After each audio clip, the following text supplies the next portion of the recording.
1,10,00,000 voter আছেন দেশের বাহিরে প্রবাসী ভাই বন্ধুগণ। আমাদের রেমিটেন্স যোদ্ধাদেরকে আপনারা মুখের কথায় কথায় স্মরণ করেন।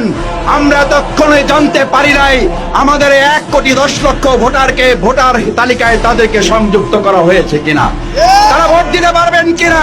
পরিষ্কার বার্তা দিতে চাই, জামাত ইসলামী রেমিটেন্স যোদ্ধারা যারা 2024-এর জুলাই আগস্টে একজন সামাজিক যোগাযোগ মাধ্যম যোদ্ধা হিসাবে নিজের পরিবারকে ঝুঁকির মধ্যে ফেলে নিজেরা বিদেশে অ্যারেস্ট হয়ে এই বাংলাদেশের জন্য লড়াই করেছে, তাদের একজনকে বাদ দিয়েও বাংলাদেশের মানুষ নির্বাচন মেনে নিতে পারে না।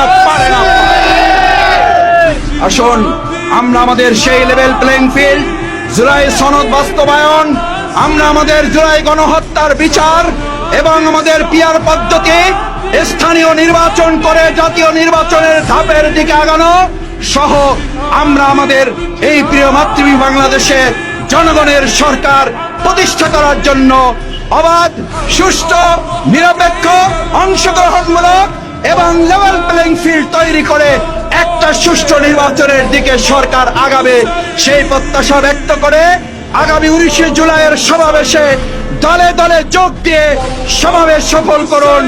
সবাইকে ধন্যবাদ। আসসালামু আলাইকুম ওয়া রাহমাতুল্লাহ।